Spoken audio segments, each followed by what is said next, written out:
Okay. So, hi, Dirk, and thank you for joining me for yet another episode of this series, where we will be talking about a very juicy subject that I love to talk about, and that is intuition. So welcome. Good morning. Good morning, Rhonda. So good to be with you again from such a distance and yet so close. And I can't believe it's already our fourth one. So yeah, I'm excited. Thank you. I'm excited as well.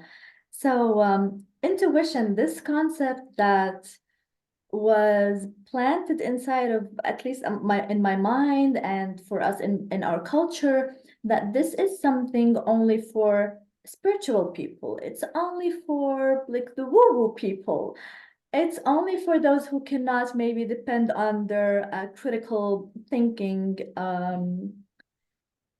and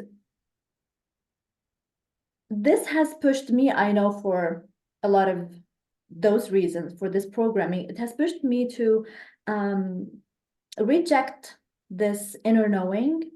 And during several instances, I intentionally chose not to listen to my intuition. So my first question to you is, was there a part in your life where you were choosing intentionally not to listen to your intuition because of such a programming? I'm always fascinated by the cultural influences that we have. And of course, since I lived my life now for over 20 years in North America and Canada, I was born and raised much closer to where you live in the Netherlands. But it was still, of course, a different culture. And the short answer is no, I don't believe so. Sometimes I definitely have had instances where I deliberately didn't want to listen for some reasons. But the way you start with that it's more out there, you know, for spiritual or woo-woo people are out there. Um, when I think of intuition and when I was younger, what I always felt and heard in our society is like women are way more connected to their intuition than men. So it's interesting that you're saying that. Yes. Then, when you talk to mothers, for example, they say, yeah, you know, when my child, you know, in the other room, I feel that there is some need, and then she goes out and there is something that that child needs. And then men in general are being known not to be too much connected with their intuition. So that's more like I think a more generic way. But mind you, I grew up. I might have shared it here on your program already.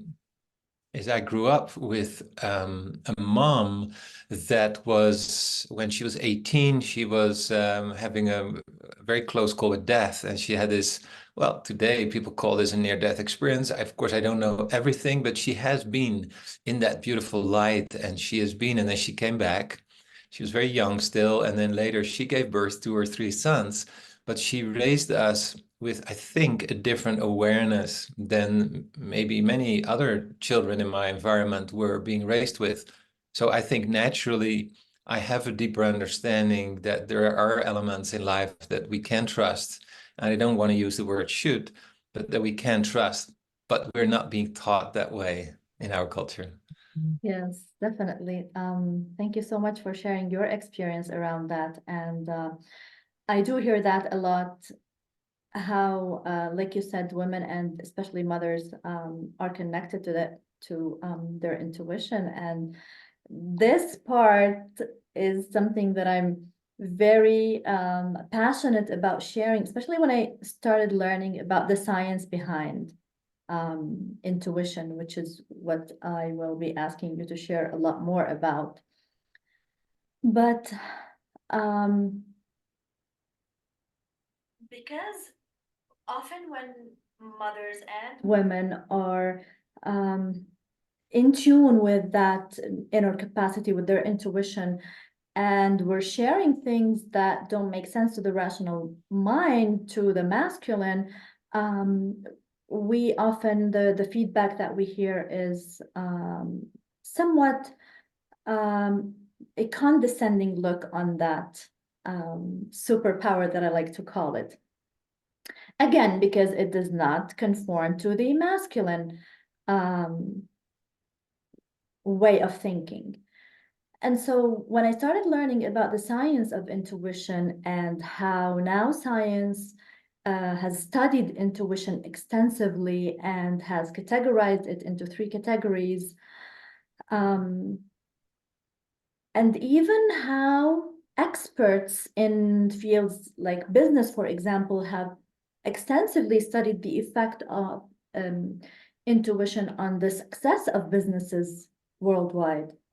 So I'm always enthusiastic about sharing the science part, especially for my clients who are they're women, and I get excited to share with them the science of intuition, because I'm thinking, there you got your proof that this is something that truly exists, and it's really a superpower, and you should be proud to connect to that and trust that inner knowing. And so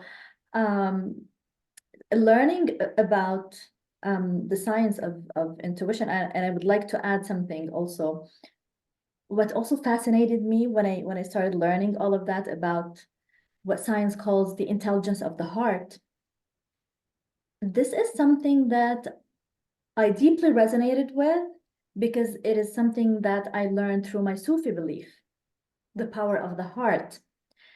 And it wasn't something that I learned in a very romantic sense. It was something that taught me how this is the place where the knowledge is received from God. And so this got me even more excited to learn more about that. But yes, I don't want to like keep going on a tangent here, but please do share with us the science behind intuition. What science says about this superpower that we have, so that we can all remember this information and acknowledge that superpower to ourselves whenever we're connecting with it. Yeah, yeah, definitely. I want to just briefly get back to your remark about this condescending look, you know, when, or men, for example, towards women. I have that, I've used to have that a lot as well. And as you know, I'm not a woman. And so it's interesting that if there is not an understanding, or not a way you can call it a vibration, but if a person does not understand a certain principle that you have experienced, then they kind of look at you and like, maybe you're crazy or so. And Yeah. then we try to explain it in a way that's maybe based in science, because we want to be understood. We want to be validated in so many ways, both men and women. We want to be seen and heard. And so I think the good thing for me is, you know, being around a couple of years, maybe, you know, a couple of years more than you've been, is I used to do that more, what you said. And now I just want to have good connections with people, and I'm totally okay when somebody thinks that I'm completely flaky or whatever that is, because I don't care. Because I don't feel so much the necessity anymore to explain that. So that's what I bravely want to say, because I have similar experiences as you say, you know, probably as a woman. And again, it's probably again different maybe in cultures. When a person doesn't understand something, usually it's scary, and they kind of reflect it back onto you, that you are the crazy one because they don't understand it. And I think for people who watch, I think it's really good to understand is the more you learn about yourself and say, do I really need that in a relationship, for example? Do I really feel the need to always prove what I feel? Or should a person, if I'm close with a friendship or an intimate relationship, I just want to be seen, you know, for who I am. But anyway, if you look more at the science, um, it's, you know, the best example there is that experiment where they put a woman in this case in front of a computer with where she looks at pictures, just randomly selected through the computer through a software program, where she sees a picture for a few seconds, then it goes blank for 10 seconds and it becomes a picture. And they show that like for 30 pictures. And they are also, she's also connected to a heart rhythm monitor, and her brain waves are being measured. And then the interesting part is that about 5 seconds usually before that woman sees the image on the screen, the heart does something very remarkable. And when the image is a very disturbing one or an exciting one, then you see the heart rate starts dropping. And when it's a very calm picture, then the heart rate doesn't drop that much. So the heart actually already knows before the image is shown on the screen what kind of image it is.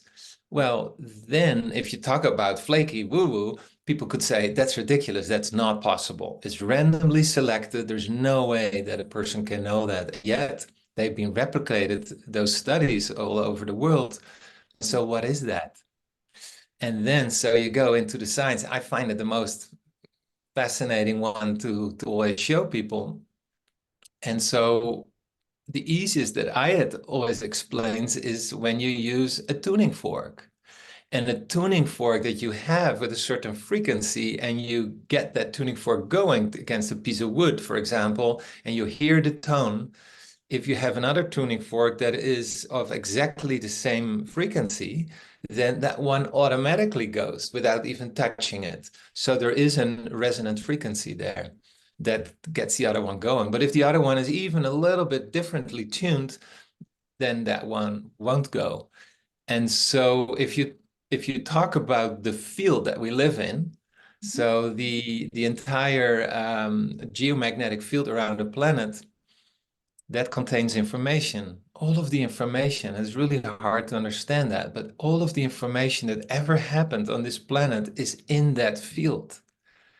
And so when you are tuning, and this is the coolest part, when you are tuning, imagine your tuning fork and you know that the other tuning fork is, let's say, 400 hertz, then you would want to say like, hey, but I want to communicate with that tuning fork. So I want to create a 400 hertz as well. I want to be a tuning fork of 400 hertz because now we can communicate.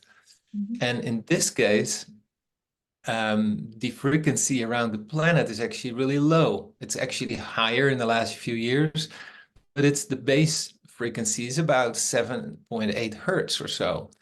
And the beautiful thing is that if you create, when we talk about creating coherence, I mean, you share that a lot, like with your audience, right? If you create coherence, we measure a frequency in the heart, which is 7.8 hertz. So now you have the tuning fork of the tuning fork effect. So you have the one tuning fork, which is the planet, Gaia, Mother Earth. And on the other side, you have this beautiful, unique human being, but it can tune its field to 7.8 hertz and it starts communicating with Mother Earth. And in the deeper, let's say, more First Nations cultures, and so they know that because they use the drum and they say, you know, we drum to a certain frequency and then we get in tune with the field. So this is not new. It's not new science, but it has been explained in ways that, you know, we kind of like it and our brain likes it. I hope that makes sense. Absolutely. And what came to my mind when you were speaking about this example of drumming is how Sufis chant also to get to that place where they can perceive this what we call in Sufism divine science, which is the science that is coming from God. And this is what we do. We chant or we pray to elevate, we say, to that frequency so that we're capable of receiving it. And we believe that we receive it through the heart. And this brings me to my next question, Dirk. I know from what I hear from my clients and in my culture as well, when we start talking about intuition, now that there's a lot of knowledge that is being shared about intuition and how important it is. And because also for us women, we have been recently learning to connect with our feminine energy. And this is a central part of our feminine essence, connecting to our intuition, because to us, this is one way through which our feminine essence expresses. This is one part also through which our soul's mission here on earth expresses. And so it's becoming very important for us to connect to our intuition. But also going back to that programming, we think that this is something that is outside of me, that I have to acquire. This is something that I want to learn how to have, that as if I don't have it.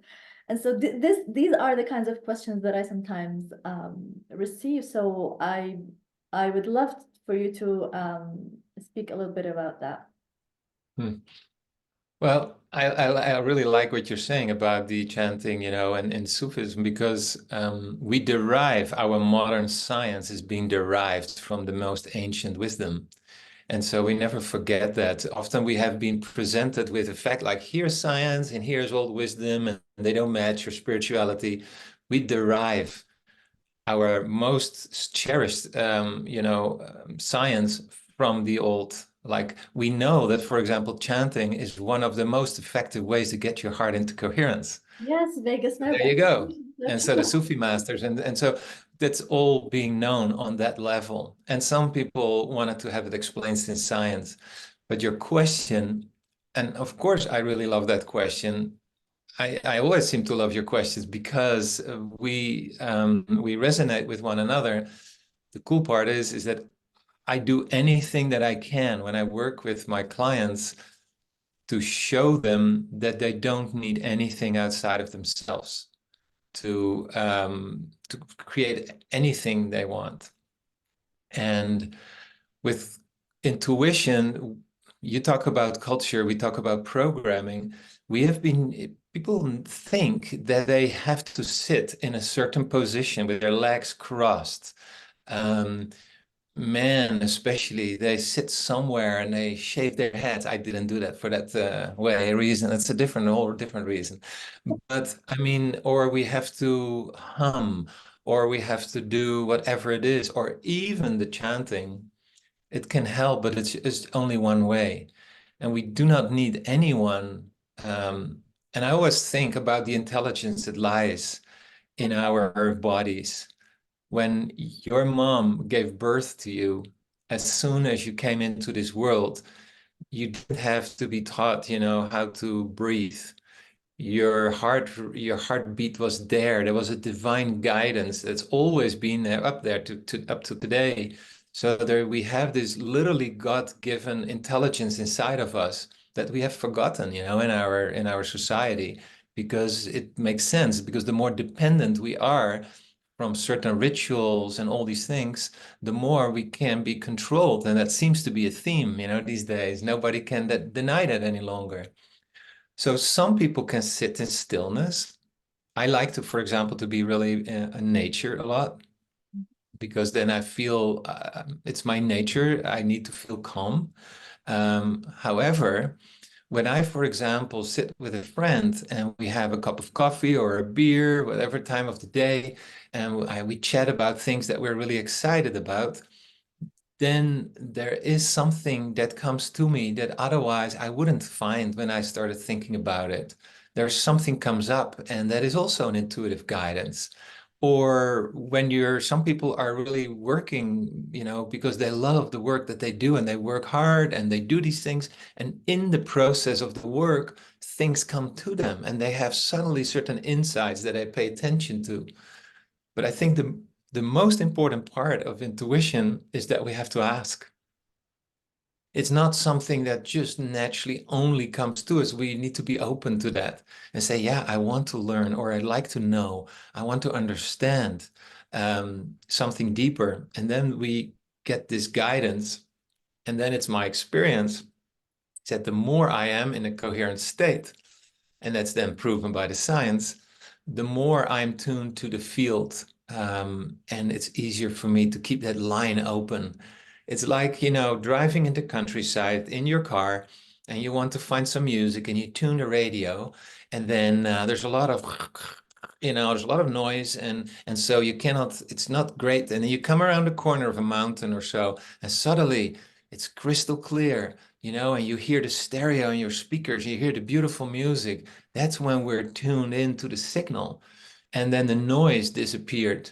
And so tuning into the signal from our hearts to the greater field is something that is unique for everyone. But we definitely don't need anyone, any device, any dogma around that for us. And that's all about the deprogramming, which I am mostly about. It's not about learning, it's more about unlearning.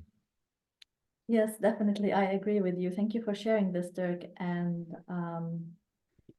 I love what you shared with regards to how empowering what you're talking about. That is something, you know, intuition is not something that is outside of me and I have to go buy it from somewhere, or it is such an empowering way to look at intuition this way, because I get to witness it inside of me. If I realize that I do have that capacity within me, it's built in, like you said, it's that the same intelligence that allowed me to breathe the moment I came to Earth.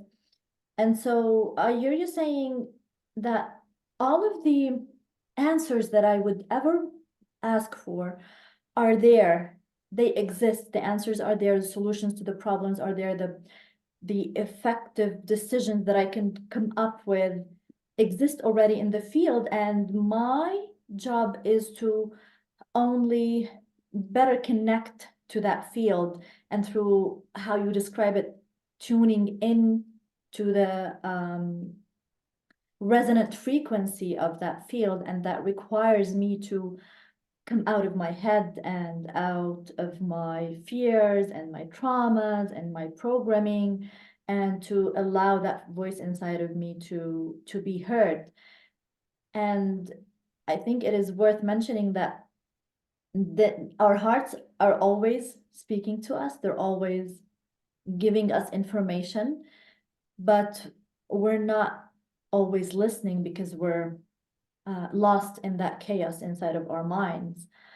And this is also something that I hear often being said, is that, how do I make the sound of my intuition stronger?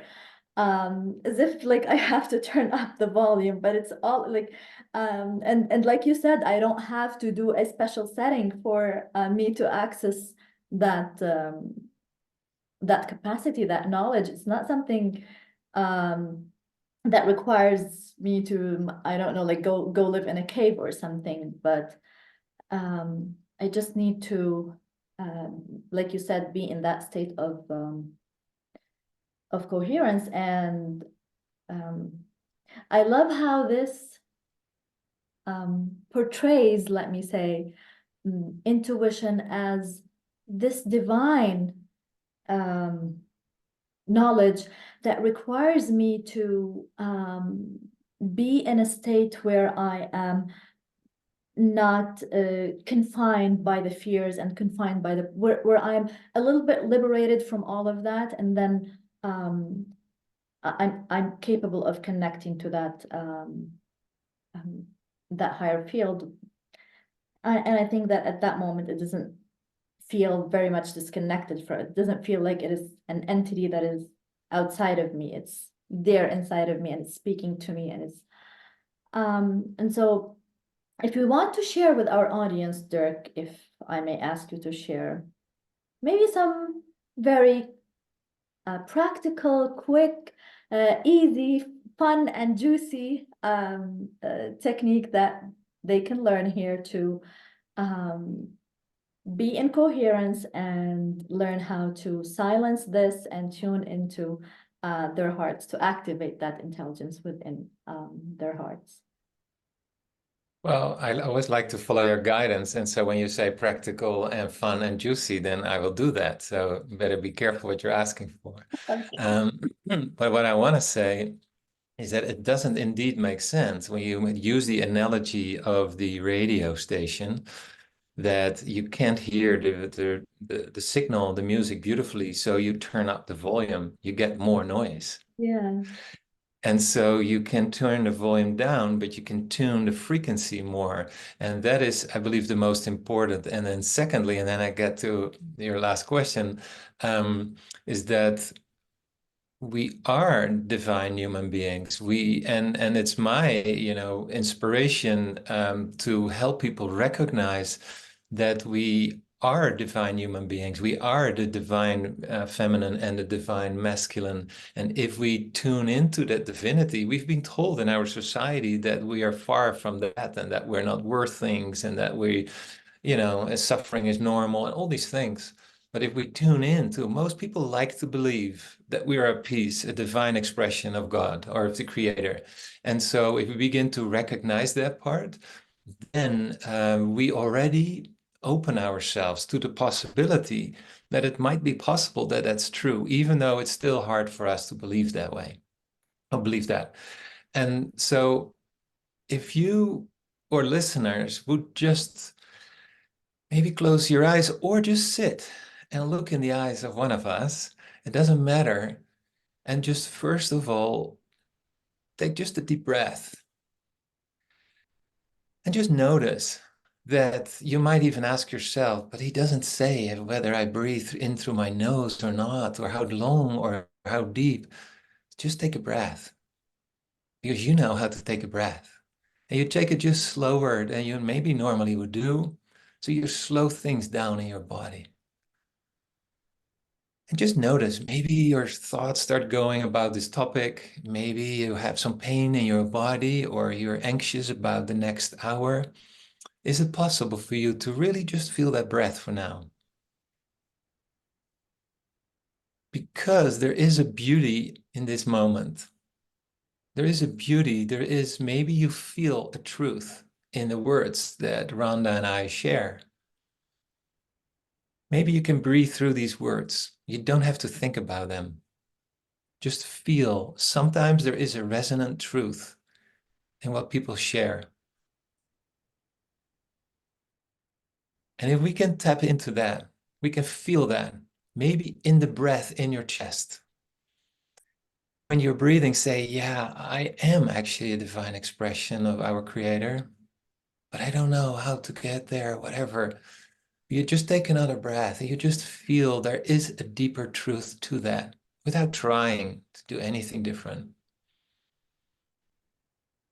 And maybe you say, I really resonate what's being shared and I have the same questions. But I feel my breath and I feel the goodness, these two people with this, togetherness that we share. In this case, with a woman and a man, with the masculine and the feminine, both inside of us. We feel that breath. And maybe we can say, thank you for this moment. Just thank you for giving me the opportunity to just be here present, to just allow me to be here and not asking me to do anything that is foreign or outside of me. I just want you to recognize that when you breathe, that you can feel potentially a deeper truth without trying. And the most important part is when you continue to breathe deeply, even when I speak, without trying, just see if you can visualize to get out of your own way. You just step aside and you allow the breath to flow through you. That's when the frequency, the rhythm of your heart starts changing. That's when you become a tuning fork that starts tuning into the field of Mother Earth. And you don't have to grasp things because you just are open, or you can ask a question and say, I would love to get an answer to a certain question that I have. And you ask that question into the field and you do not try to get an answer. You just take a few more breaths. And often before you even ask the question, there is a certain sense in your body. There's maybe a word or a realization that comes up that's when you're connected. And that's so easy, is it? And the harder we try, the more we mess it up, actually. And we see that in our heart coherence, we see that. So maybe take a few more breaths and say, it's safe to let go of all of the stories that I've been told, including what the masculine and feminine are supposed to be. Because we've always been in a beautiful dance together. And the more we begin to feel that in our breath, the more we shed all of the things that our mind thinks it needs to bring up. Because in this moment, you are also safe. In this moment, wherever you are, even if it's dicey situations, in this moment, you're safe here with yourself, with us, in this very moment. And that's when the nervous system relaxes. That's when the heart starts beating in that pattern where the communication line gets open and you don't need to turn up that volume because you will hear it, because you're tuning the dial of the frequency. And just keep trusting that. And that's, I believe, the most important thing, that we learn to trust that divinity inside of us. That's the best how I can just take a few moments for us to get into good space. Thank you so much for sharing this with us, Dirk, and for reminding us of the feminine and the masculine within us, and for reminding us to give ourselves permission to liberate ourselves from all of these preconceived ideas of what things should be like. And especially the moment that you mentioned, like, it doesn't have to be hard, it can be easy. It's okay for things to be easy. And I think this is also a very big part of the programming that we need to like you said, to unlearn that. No, it doesn't have to be hard. Things don't have, we have to unsubscribe from this idea that for it to work, it has to be hard. It has to be hard work. I have to struggle with it. It has to be like this elaborate a technique that takes me through 12 different steps for it to work. And so you gave us the chance to really experience that intelligence that already exists inside of our hearts. And this is very precious. So I would like to thank you for giving us this opportunity. Yeah, I like, because we to acknowledge that, and it's also acknowledging the gift of the creator that we receive, that we acknowledge that everything is available to us inside already, that we honor that. And the more we go outside and search, and we actually question, we question our God-given beauty and powers and everything that it is. And it's not bad that we question it, but it's just based on that programming. And so the more we go with our awareness to something, the more we create more of that. So let's say you watch a lot of TV, then it becomes harder and harder, to do that. The more you are being occupied what's going on in the world and the things that go wrong and everything, the more awareness goes there and the harder it is to tune in into that frequency. So it's natural that, when we look at the masters, that have been walking the planet, they spend a lot of time, to be in their hearts in a good place. But you can also do that when you go to work or when you get the kids from school, or to take that breath and to feel, the gratitude in your heart for all that you do have. And that's also how you connect with that frequency. And the more you practice that, the more natural it will come. Thank you so much for making this juicy and fun, but also very much liberating as well. Yeah. I think that we can conclude our episode for today with this amazing technique that you have shared with us. And I'm sure that our audience will definitely tune in several times to this recording that I will be also sharing on YouTube to practice with us. Is there anything else that you would like to share on this topic before we end?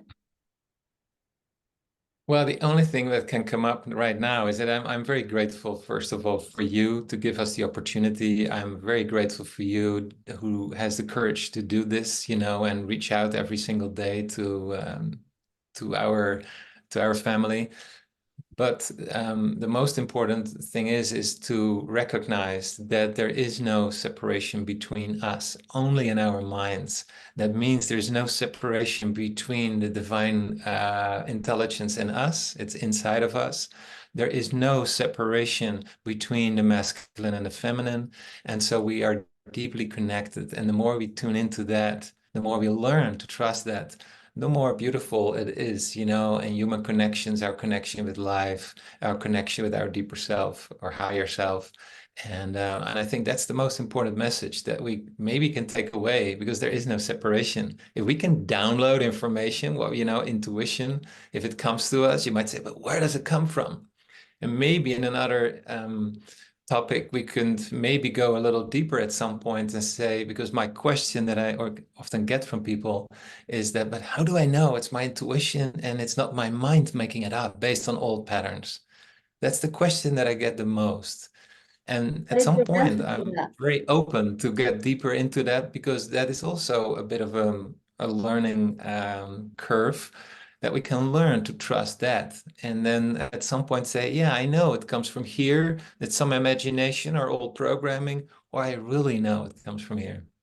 Hmm.